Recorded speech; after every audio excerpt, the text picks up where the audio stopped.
But we do have a lot of interesting stories to cover for you today. One of them is one that we've talked about before on the show, and I have to do a little bit of I'm surprised to see him getting indicted for this now. The end of the tale has yet to be written. Mm-hmm. You know, the indictment is just the beginning of the story.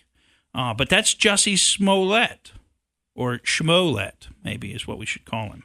But anyway, he's been indicted now by a grand jury in, I guess, is it Cook County, Illinois, on 16 counts, including felony counts. I mean, if he was to be sentenced, I guess the maximum for all these counts, and then they were run consecutively rather than concurrently, so one after the other instead of at the same time, he could go to jail for 48 years, I guess. What do you think will happen? How long do you think he'll serve? Will he end up serving? Well, I think it's, my gut feeling is that there's going to be a defense that's made here. Now, everybody said, well, God, how could you make a defense here? I mean, we know what he did. We know what happened here. And I know, and it always seems like that.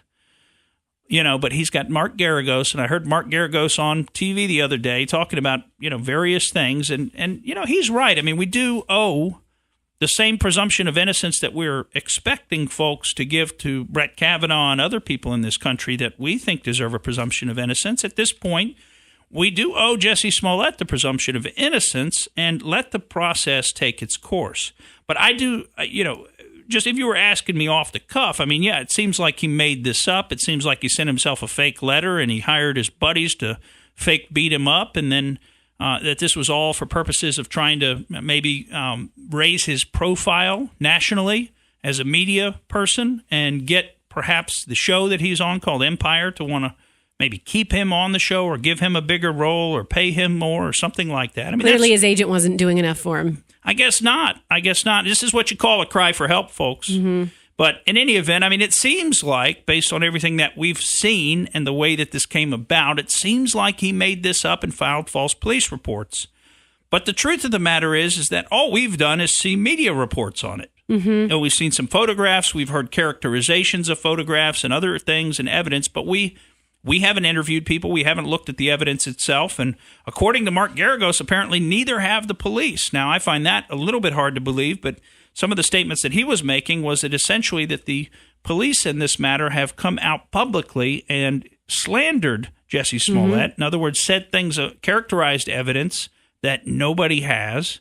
They talked about things that are established that they haven't interviewed people to establish, and things like that. So, I mean, there's a lot left of this story to be written, and I just wonder if somewhere along the way they're not going to come up with a good way to get Jussie out of this, or they may wind up cutting a deal. I could see if I was a prosecutor, I mean, gosh, you're looking at 48 years, you're probably going to give this guy some kind of an offer, some kind of a deal, and is that going to involve jail time or not? That's a question we're going to just have to go down the road and see about. I would also, do you remember when the police chief came out and said that Jussie Smollett did indeed do this because, like, he even talked about his motive. Yeah, right. I thought that was a little unique because that even seems like a subjective motive. Sure. I mean, was that really what's in his heart? What do you have text messages that prove that? Text messages don't always indicate the absolute truth if you were reading them out of context. So I thought that was interesting that he went ahead and said, this is why he did it. Not only he did it, but this is why he did it. And so early in the investigation. Yes. Right. And I think that's the exact point that Mark Garagos was making. I appreciate you kind of reminded me of some of it there, but that's exactly right. The police chief came out and talked about his motives, and Garagos was saying, look, they haven't interviewed anybody who would have been in a position to know his motives. So, you do have to wonder, and we have got to stop this rush to judgment nature that we've gotten into with our news stories and criminal charges and things like that. We seem to want to know the first moment we hear about the story how everything works out, who's right, who's wrong, and what the end of the story is. And, I don't have the quote pulled up right here to read it properly, but I do know the Bible tells us a little something that's instructive in this, which is, a lot of times when you hear only one side of the story, when you hear the first person who tells you the side of the story, it sounds like they're right. Mm-hmm. And you would just think, absolutely, they're in the right and they should win in this dispute. But then when you listen to the other side of the story, then a lot of times it sounds like that they're right. And that's kind of the point. You have to listen to both sides. You can't just listen to one side of the story and make a judgment call and then believe that you're right when you haven't even considered what does the other side have to say about this. In the law, a lot of times we say, no matter how thin the pancake is, it's always got two sides to it.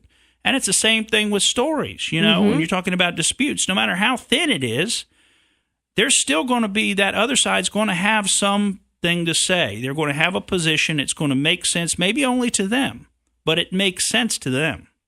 And it's important, and you have to acknowledge that, and you have to realize that. Thank you for listening to the Morgan Streetman Show. We hope you enjoyed what you heard, and if you did, please click like and subscribe to help us out.